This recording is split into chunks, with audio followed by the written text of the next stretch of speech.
Ma'am, please, this is not a place for that.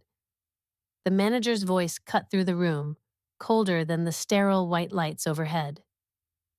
Imani Brooks stood still, in her hands a silver tray. In front of her, a young white boy reaching out with a trembling hand. Elijah Kingston, the son of Carter Kingston, Manhattan's most powerful billionaire, was asking her to dance. The entire Kingston dining hall froze. Forks hung midair, breaths caught in throats. Imani met the boy's eyes. This wasn't a joke, not curiosity, a sincere invitation. She took off her apron, comment one if that opening made your heart stop and your eyes lock in place. Kingston Dining Hall, an elite sanctuary for Manhattan's ultra-wealthy. Ebony wood interiors, warm golden lights, priceless paintings beneath domed ceilings.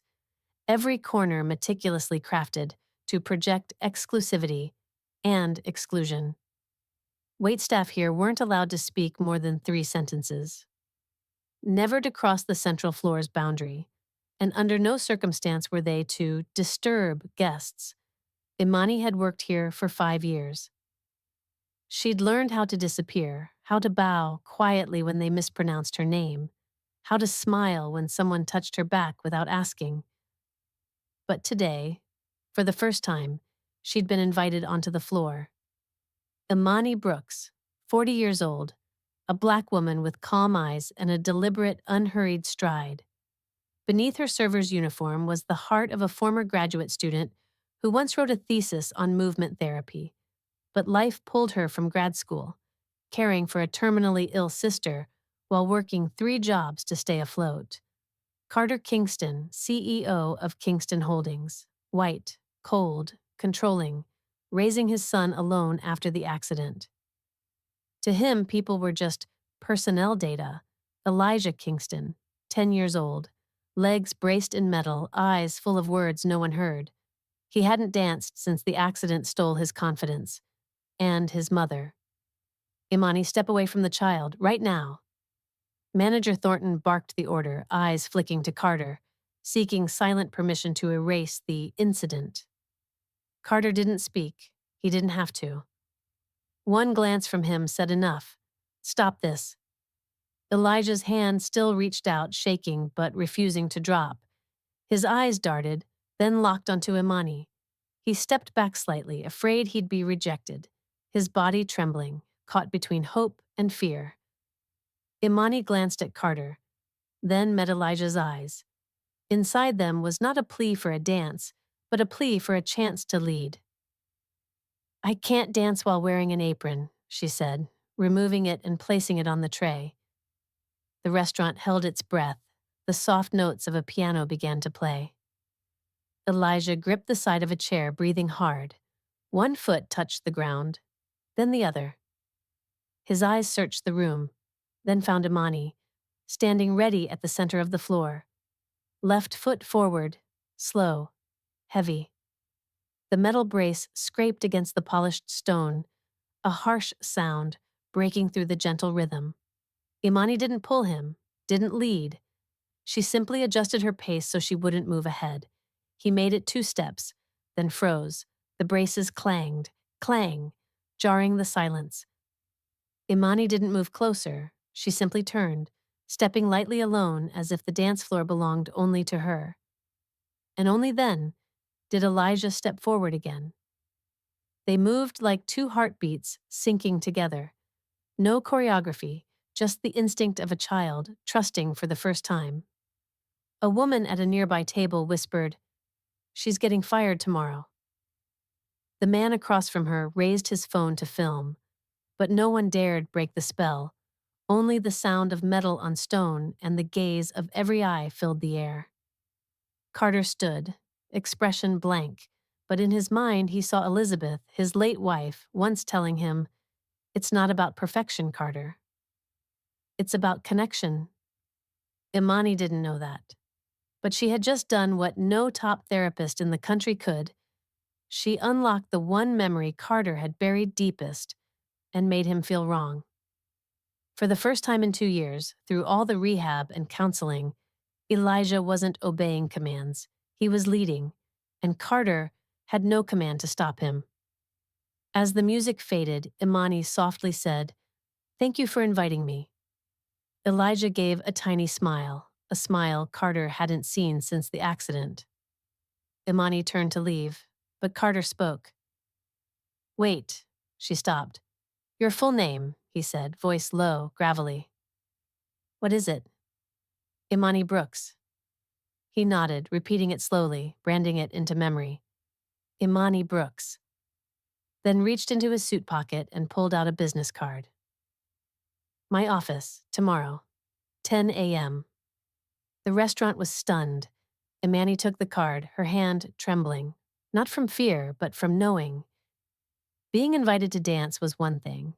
Walking into the place where power makes the rules, that was another. Behind her, Manager Thornton stood frozen. Ahead, Carter had returned to his table, but his eyes never left Elijah. For the first time, he looked like a father. Imani Brooks stood at the front desk of Kingston Tower, her hand clutching a worn leather bag. "Miss Brooks, Mr. Kingston is expecting you." No one dressed like her, old uniform, unpolished shoes, had ever stepped foot here before. Floor 18, the executive suite reserved for the elite. And yet today, the woman once rendered invisible was invited by none other than Carter Kingston himself, a man who could fire an entire building with a single phone call.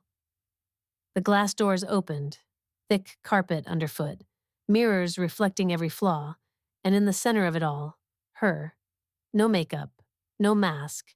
Comment 1 if you feel this confrontation is anything but just a conversation.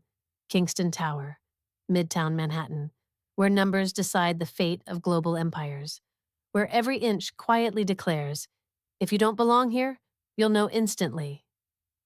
Marble-tiled waiting room, soft leather chairs, the sharp click of heels down the hallway, counting down like a clock for anyone lacking confidence. Imani sat still, back straight, gaze unflinching beneath the stares of passing office staff. She knew this place wasn't familiar, but it didn't scare her. Ms. Lauren Chase approached, blonde hair pulled tight, outfit tailored to precision. "Mr. Kingston is in a conference call. Follow me." She made no effort to hide the judgment in her eyes, like she was observing a temporary system error. "He usually doesn't invite people like you up here," Chase said, voice sharp as a blade. "People like me? You know what I mean, the kind of people who don't usually belong here." Imani wasn't offended. Her reply was soft, yet cold as steel. "And where exactly is here, in your mind?" Before Chase could respond, her phone rang. "Miss Brooks." Carter Kingston stood by the towering window, looking out at the city like a modern-day monarch. "Thank you for coming." Imani nodded and took the seat opposite his desk. She didn't wait for permission. "I didn't sleep last night," he began. "I kept asking myself how a stranger could make Elijah do something no specialist has managed in years." "Let me be direct," Carter said. "I'd like to offer you a position." A beat of silence. "Not at the restaurant," he clarified. "I want you to work with Elijah as his therapeutic companion." Imani raised her eyes. No surprise, only clarity. "Because I danced with him?" "Because he smiled." Carter crossed his arms, leaning against the desk, his tone firm, though the chill had lessened. "I don't need a dancer," he began. "I need someone like you. Someone who can get my son to move forward." Imani didn't retreat. She didn't show gratitude either. Her voice was even, unwavering. "I work 3 jobs," she said, plainly. "Because the projects I build haven't been funded, not because I have free time." Carter nodded, then opened a folder on the desk. Inside, photographs of outdoor therapy sessions, children smiling awkwardly during community dance workshops. Below each image, faint text, "Freedom Steps." He asked without lifting his eyes, "You founded this?" "Co-founded, with my sister," Imani replied, calm, not sorrowful.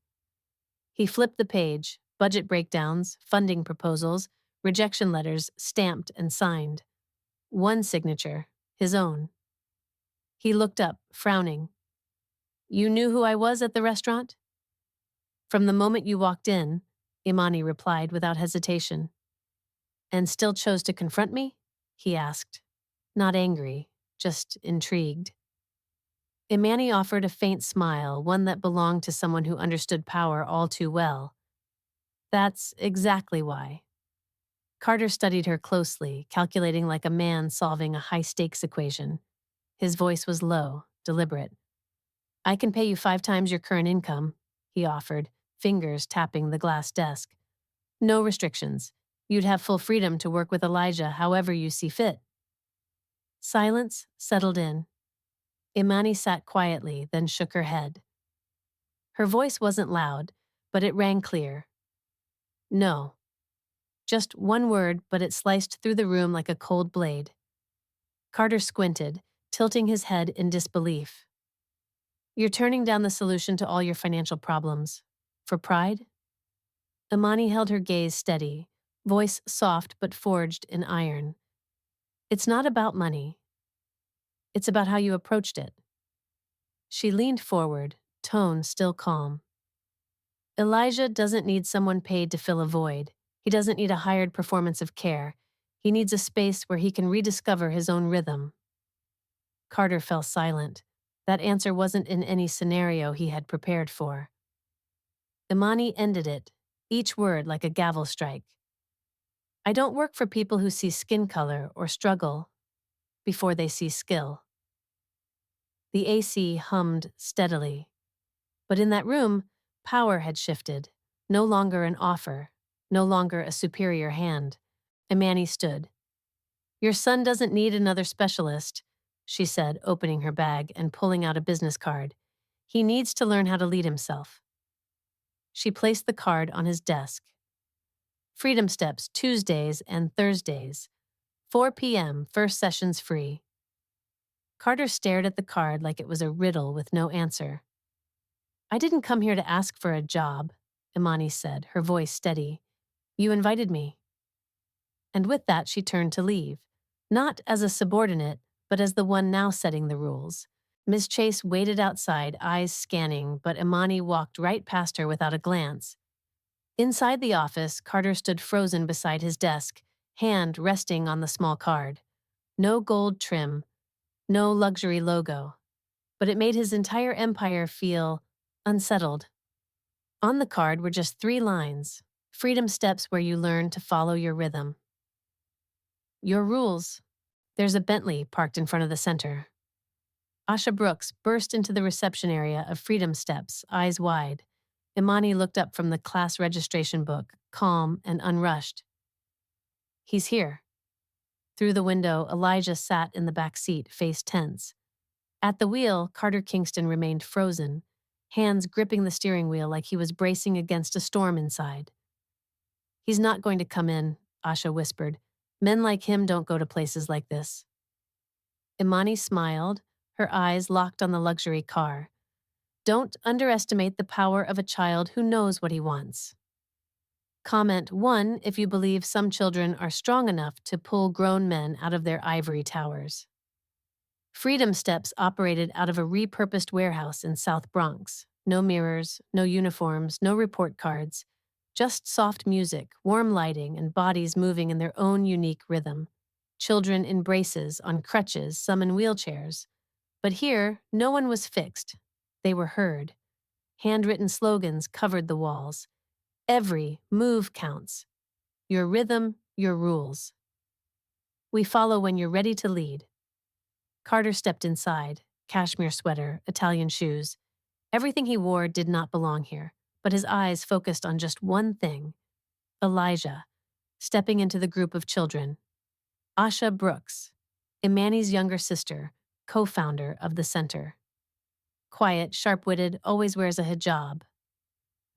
Dr. Olivia Grant, an elder black woman with silver braids tied neatly and a wooden cane etched with Yoruba carvings, mentor of the entire program. When Dr. Grant entered, Carter turned, surprised. Dr. Grant, he asked, brow furrowed. Mr. Kingston, she nodded. We've met before. You submitted 3 grant proposals in the past 2 years. And you rejected all three, Dr. Grant said without flinching. We've learned not to wait for approval. Imani approached Elijah silently, holding out her hand. Elijah looked at her, hesitant. He took half a step back, eyes uncertain. Imani didn't push. She simply stepped onto the floor, saying nothing, just letting her body follow the music. Alone. Each step firm, graceful. Elijah watched. Then, as if by instinct, he followed. No words, just a quiet surrender to motion. You planned all of this, didn't you? Carter asked as they walked into a side hallway lined with photos from center activities. Planned what? Imani responded, voice steady. Invited me just when there were reporters. Chose a class with cameras so I'd witness it all. No, Imani said. You came on your own. I just didn't stop you. Carter stared at the photos, each child's face beside handwritten notes tracking their recovery. This is an emotional exhibit? He sneered. No, she replied. It's data, for people who don't recognize emotional value until it comes in the form of metrics. I thought this was just a dance class. Freedom Steps is a motor recovery program based on autonomy theory, Imani explained. No therapy through instruction, only through permission. Dr. Grant stepped in to add, we integrate neuroscience. The brain rewires itself when movement is freely chosen. Carter frowned. Then why are you still waiting tables if you run a program like this? Because you and people like you rejected funding 3 times, Imani said flatly, and my child still needs to eat. She didn't raise her voice, but every word struck like a blade against the system. A group of reporters entered. Carter flinched. What is this? He growled. Dr. Grant held up a newly published article.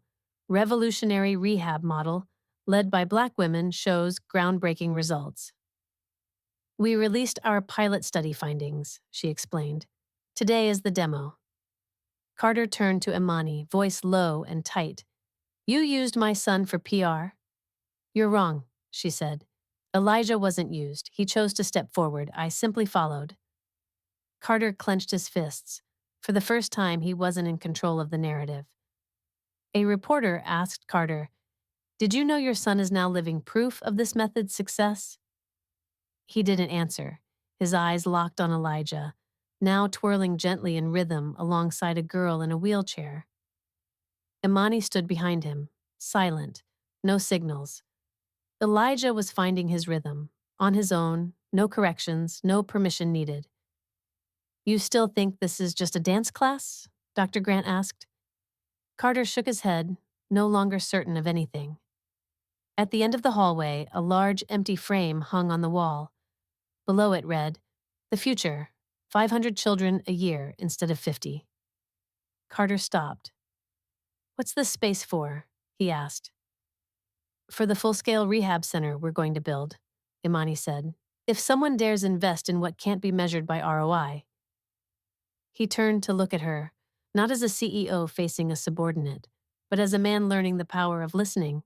The music stopped suddenly. Everyone turned. In the center of the studio, Elijah Kingston stood still. One of his leg braces had been removed.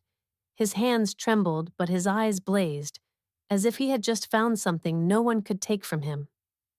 Elijah! Carter leapt up from his seat, the reflex of a panicked father.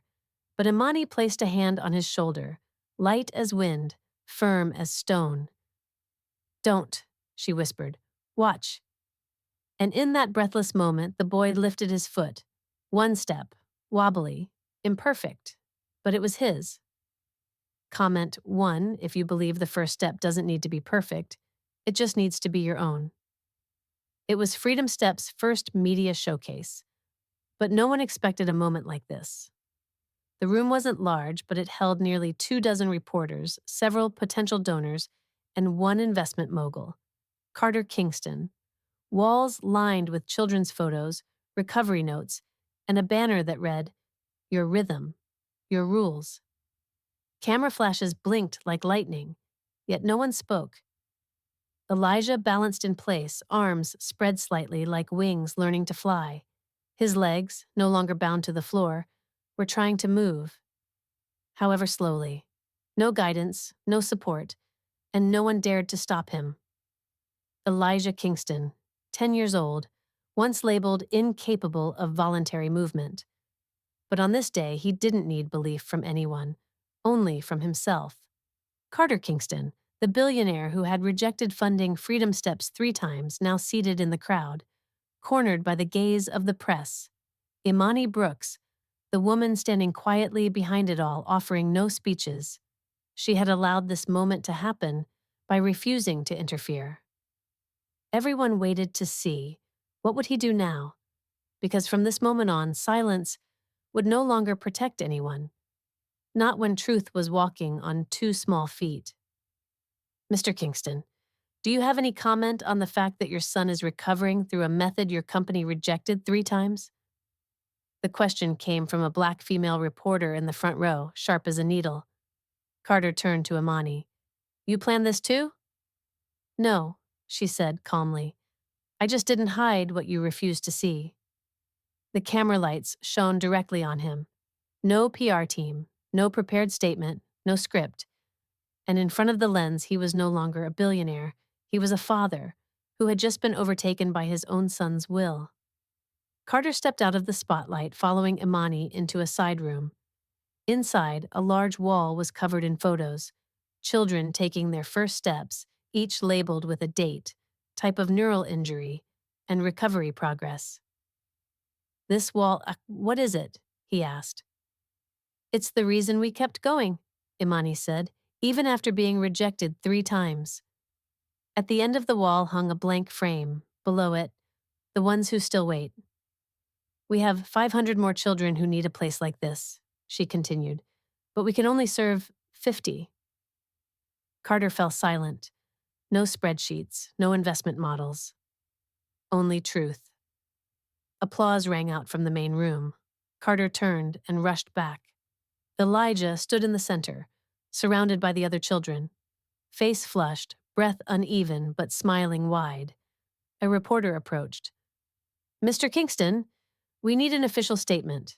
Your son just did something doctors said was impossible. Imani looked at Carter. She didn't push, but her gaze was clear. It's time to choose. And under the weight of every watching eye, Carter nodded. The hardest thing for someone like me, Carter said, voice low but firm, is admitting I was wrong. The room went still. Kingston Holdings commits to fully funding Freedom Steps for the next 5 years. We'll also build a new recovery center based on Ms. Brooks and Dr. Grant's methods. Cameras clicked in a frenzy. With one condition, he added, Ms. Brooks will retain full clinical authority, no interference. Imani stood frozen, not surprised, but moved. This wasn't just funding. This was power, handed over. 3 days later, Imani received an email from Carter. Subject: Blueprint Proposal. Freedom Steps Expansion. Attached: No edits. Your vision remains intact. Elijah continued attending class regularly. No more brace on his left leg, just a lightweight support frame. He still walked slowly, but his head was always held high. And Carter, the man who once believed he led everything, now sat quietly in the back of the room, not interfering, not directing, just learning, to follow. I'm not doing this for you. Imani stood in the middle of the construction site, a thin coat wrapped around her, blueprints in hand. Cold wind from the Hudson River blew dust and the screech of drills through the air. Carter Kingston stood beside her, holding the latest financial report for the Freedom Steps Center project. I know, he replied, his voice quieter now. And you also know. Imani looked him straight in the eyes. You've never once apologized. Carter said nothing, not out of surprise, but because he had no defense left. Comment 1 if you know the feeling when someone who once dismissed you finally has nothing left to say. The new Freedom Steps Center was rising from an abandoned lot in West Harlem, partly funded by Carter, but the rest, raised by the community, those once discarded by the system. Unlike hospitals, no cold hallways, no harsh white lights, no mechanical beeps. Every room was designed through the lens of disabled children. Wider doors, lower handles, soft wooden floors to ease every fall. Carter visited the site weekly. No assistants, no Bentley, no business phone. He came like a man, relearning how to walk. Carter Kingston once believed power was the final word, now reviewing the same blueprint for the 10th time, just to ensure the sinks weren't too high for any child. But there was one thing he hadn't touched: an apology. And to Imani, no right action could replace what hadn't been said. Elijah, no longer wearing both braces, now only using a support frame on tired days, served as the youngest inspector, checking every room. Imani still kept her distance, still never called Carter by his name. Only Mr. Kingston. Though his actions had changed, one thing had not: a true apology, and Imani had no intention of filling that silence with kindness. During a project coordination meeting, Carter proposed a new marketing campaign. Imani stayed quiet, then calmly said, "This project doesn't need press. It needs space to be itself. We need new sponsors. We need trust, not checks." Her voice never rose, but every word cut clean through the old system Carter once represented. After the meeting, he called her aside. "I've done a lot for this center," he said. "You have," she nodded. "And you've never acknowledged all the things you didn't do before." Elijah tugged at Carter's sleeve outside the office. "Dad, I want to take off the left frame." "Number," the doctor said. "I asked Miss Imani. She said I have the right to try." Carter turned to Imani, confusion flickering in his eyes. "He's progressed beyond all projections," she said, "because he's been trusted." "And if he fails, will you take responsibility?" "No," Imani replied, "because I don't control him. I walk beside him." Carter looked at his son, and for the first time he understood. Stepping back isn't losing control, it's creating space. One late evening, Carter stepped into Imani's office. "You've never accepted any of my dinner invitations."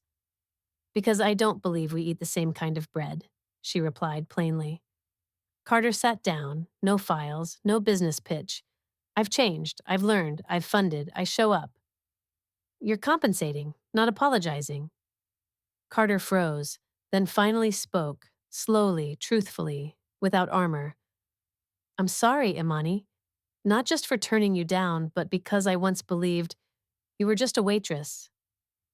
Imani looked at him. No tears, no softening, just a quiet nod. "You don't owe me an apology," she said.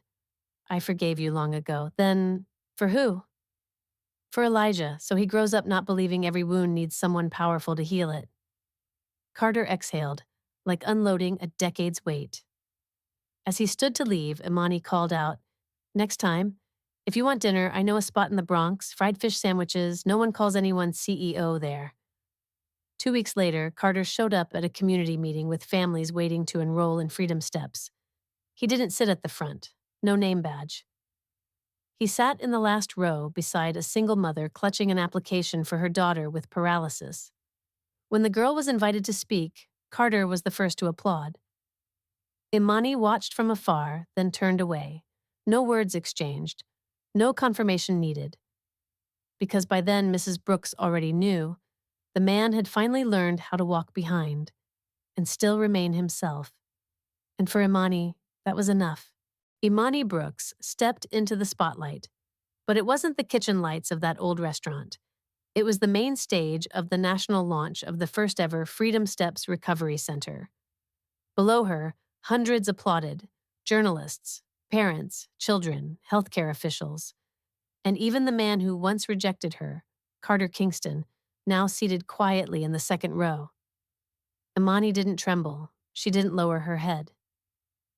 "In the past," she began, "I was taught to stay in the background. Today, I don't stand here to give orders. I stand in the center, to listen." Comment 1 if you believe a true leader is someone who knows when to step back so others can rise.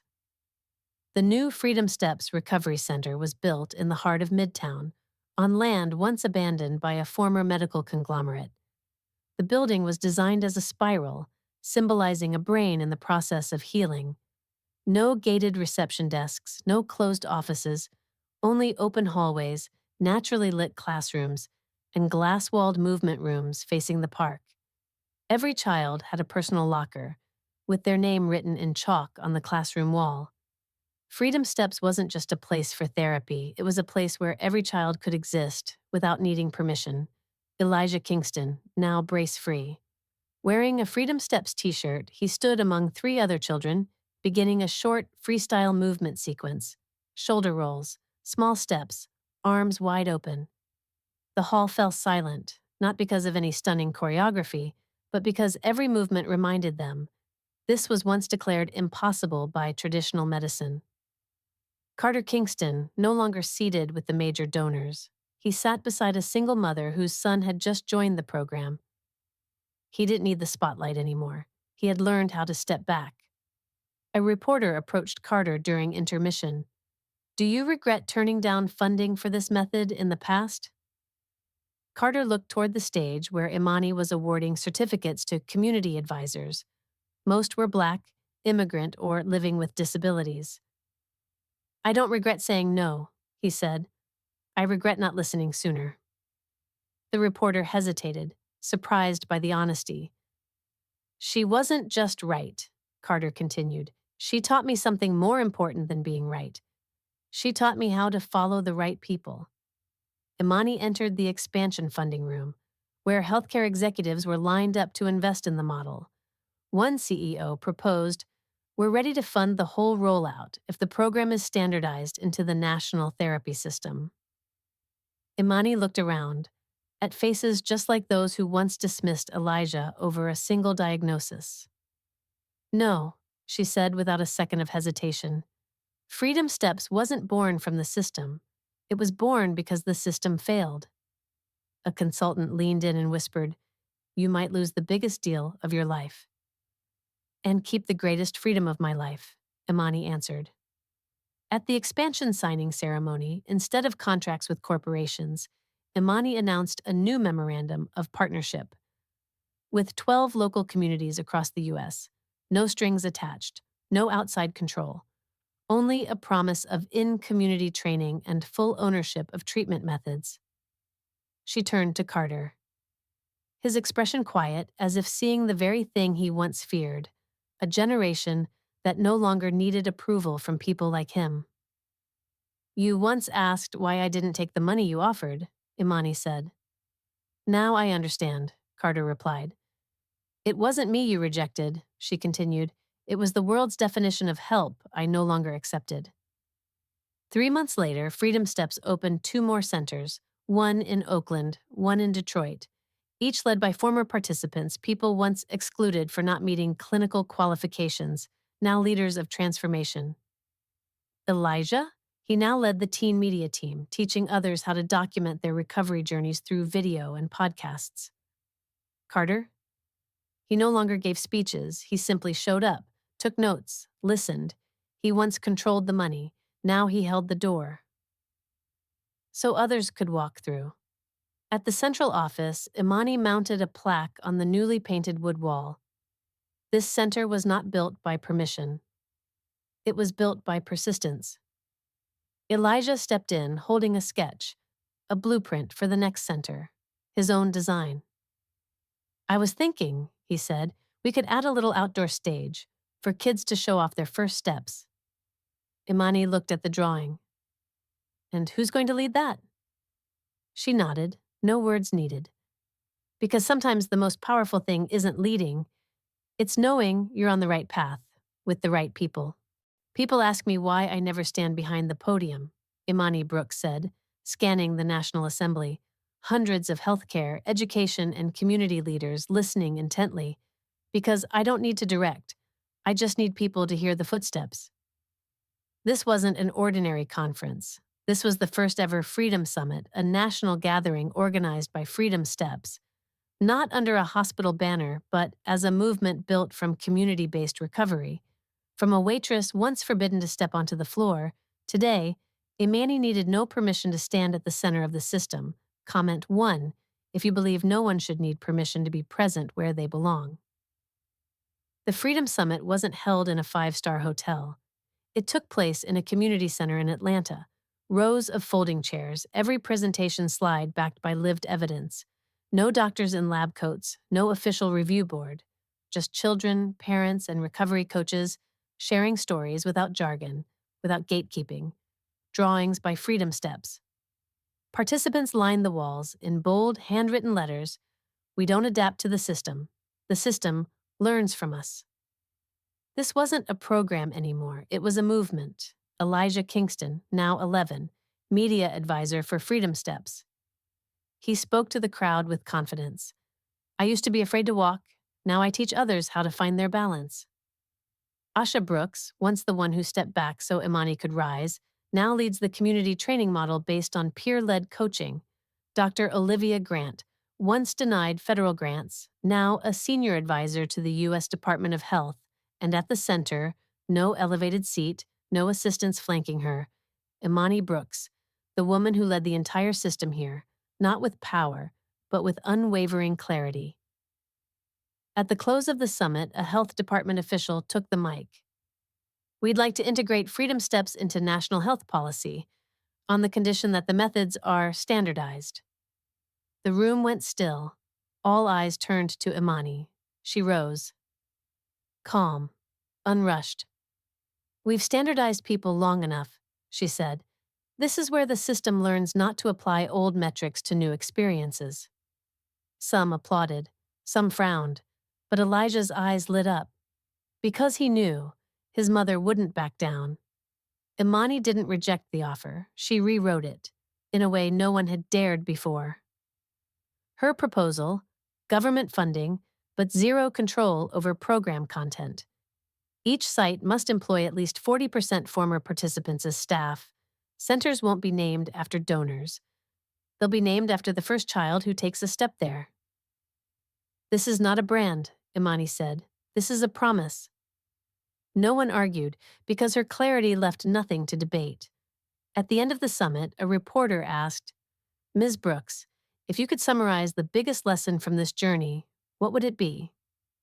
Imani paused, then looked toward the row where Carter Kingston sat beside Elijah, not speaking, just listening. A great leader isn't the one who points the way, she said, but the one humble enough to follow when someone else finds the better path. No thunderous applause, just silence, the kind that comes from awakening. 1 year later, Freedom Steps operated in 12 states and 4 countries. Every center was led by a former participant. Elijah now served as a teen mentor at the New Chicago Center. Imani no longer held all the power. She passed it down, handed it off. She became a foundation, not the center.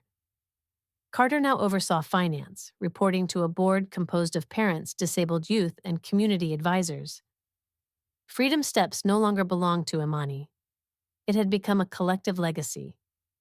At the opening of the new Oakland Center, Elijah stood at the mic, holding a global map of Freedom Steps. We used to ask, who will lead, he said. Now the question is, who's willing to listen when someone else finds their own way? Imani stood in the back. No speech, no interruption, just a smile and a single step back. This isn't just the story of a Black woman once dismissed as just a server. This is a reminder to us all that in a world still shaped by bias, quiet prejudice, and doors that only open for the few, persistence, wisdom, and dignity can carve new roads, even when no one's ever walked them before. Imani Brooks isn't a superhero. She didn't save the world. She simply dared to say no. When everything in her life demanded she say yes, she chose to stand tall when the system taught her to bow. And in doing so, she made an entire empire learn to follow. If you've ever been dismissed for your skin, your voice, your background, if you've ever stayed silent in a meeting thinking you didn't belong, if you've ever had an idea no one heard because you lacked the title or the label, remember this: you are not invisible. And you don't need power to begin. You only need a step that is truly your own. Comment 1 if you believe that the ones underestimated most are often the ones who can lead the system to where it needs to go,